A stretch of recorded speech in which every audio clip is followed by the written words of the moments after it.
Now that we've got our camera icon drawn, let's set it up so that it's a little bit easier to use. Now, knowing what we already know, we could group those two pieces together. Remember, we have the outside of the camera and the inside as two separate shapes. But let's try out something that's going to be a little bit better. What we want to do is make this into what's called a symbol. Now, it's pretty easy to make a symbol. Let's just select both pieces of the camera. I'm just going to drag a marquee around both pieces, and there we've got them selected.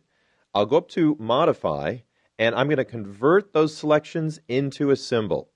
For future reference, notice that the keyboard shortcut for this is F8.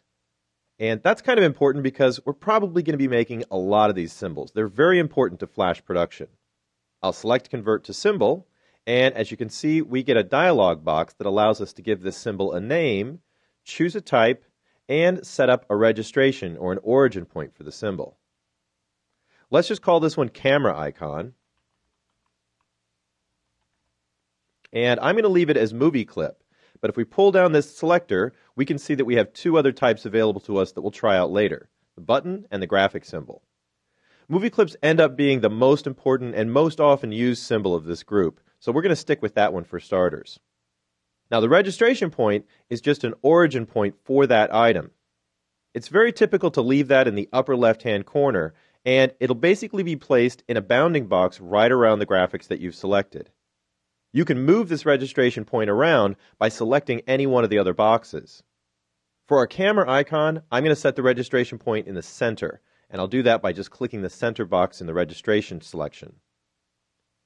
Let's click OK and see what we've got.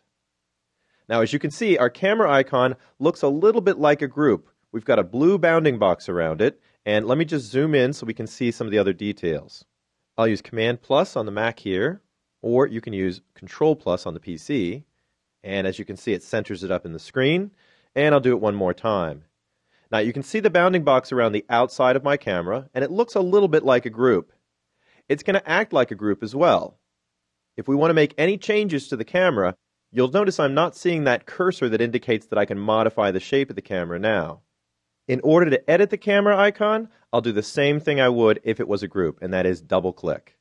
I'll just double-click right here on the camera icon, and this time you'll see in the status bar it indicates that I'm working on a camera icon, not a group. I have a little different graphic for this symbol as well. And as we can see on our stage, my camera icon is opened up, those shapes are available, and I could start modifying those shapes if I wanted to by deselecting and pulling on the edges. We can also see that registration point that we set up when we made the symbol, right there in the center. It'll always show up as a little plus sign, and it simply means the center of that area. To get back to scene 1, I do the same thing we would with the group. I'll click on scene 1, or I'll click on the back arrow. Now, what's different about a symbol? Well, the most important thing is where the symbol is actually stored. In this case, let's go over and look at the library. You can see the camera icon has been added to the library items, and what that means is we have a reusable item. We can use this camera icon in our presentation as many times as we want to. Just like when we were working with the photo montage JPEG, if I wanted another camera icon, I simply go into the library, grab a hold of the icon, and pull it on out. And you can see I've got a second copy of my camera. Now, we can always make a copy of a group, but very importantly, that's going to make a complete copy of all the graphics in the group, and that would actually start to make our file size a lot bigger. By using symbols, we're not going to be saving 2 copies of our camera, we'll only have 1, but we could use 200 of them in our movie file, and it wouldn't make our movie any bigger. Now, since we don't need that second camera icon for our presentation, I'm just going to select it and hit delete. But I do want to take a closer look at editing these from the library. Now, if I zoom out just a little bit, that'll be Command minus on the Mac or Control minus on the PC, we can see a little bit more of our stage and the other items on our stage. When I double-click my camera, you can see that those items dim out, so that's indicating that they're not going to be editable, and it also indicates that they're not part of our symbol. Now, we call this editing in place, because we're editing the symbol in the place where we have it in the movie file. It keeps all those other elements in context so that we can see the relationship between the text, the pictures, and the icon that we're working on. Let me go back to scene 1, and let's go over to our library. because I wanted to show you that you can also edit your symbols straight out of the library. If I just double-click on the camera icon, you can see it pulls the camera icon up in its own window. And if we zoom way out, you can see that there's no stage here either. I'll zoom back in and pull this back into the center. We're just working on that icon kind of in a big blank area. And that's why we have a registration point in this one, so that we kind of have a grounding position.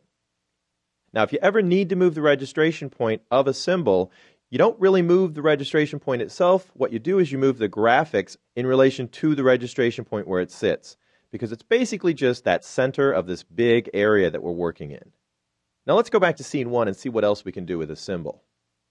I mentioned that symbols are a lot more powerful than groups because they actually have a lot of extra settings. I've got my camera icon selected, and over in the property window, we have the normal position and size properties, but we've also got 3D position and view, color effect, displays, and filters. And many of these things are only applicable to symbols. A lot of times, I'll take a graphic or a piece of text that I have on my stage and make it into a symbol just to get some of these properties. Some of the more popular ones are under the color effect setting. So I'm going to click the triangle right next to that setting, and we'll see what we've got. Under Style, I can choose from any one of these styles. Let's try Tint first, and make a change to my graphic. Now what Tint will do is it will basically add a color, any color you choose, to the colors of your existing graphic. Since our camera icon is all white, we'll be tinting it very easily by just choosing any non-white color. I'll go up here and choose red, and you can see that red is being added to the white at a tint level of 50%. We can play with that slider to simply add more red. You can see it's getting more and more red there, or less red. Now, another color effect that's probably more popular than tint is alpha. And this is where we get to set the transparency level of anything that's in that symbol. You can see the default alpha is 100%, but if I pull that back, I'm getting a transparent camera icon. And we can see that even more pronounced if I just drag this over top of our picture. You can see that we've just got transparency built into that, and we can do that for anything that is a movie clip symbol. Let me pull that back up to 100 because I don't really want a transparent icon right now. And let's try out some of the other settings. Under Filters, we can go down here to the bottom and add a filter. And this will add any one of these effects shown to our symbol. So we could just quickly add a drop shadow, and each one of these effects has a whole bunch of different settings that allow us to control that effect. I can change blur amount, strength, and quality, but you can see that drop shadow dropped right in behind the graphic. It's even showing in the transparent areas inside the lens. Now, if you want to add additional filters, I can click this triangle to collapse the drop shadow, and we can simply just stack a whole bunch of filters up. I could add in a glow, for instance. The default is a red glow, and that looks kind of interesting around our camera, but not exactly what I wanted. So let me go up here and show you how to remove a filter. I'll just make sure I have my glow filter selected, go down to the trash can icon and click it, and you can see it gets removed from the stack.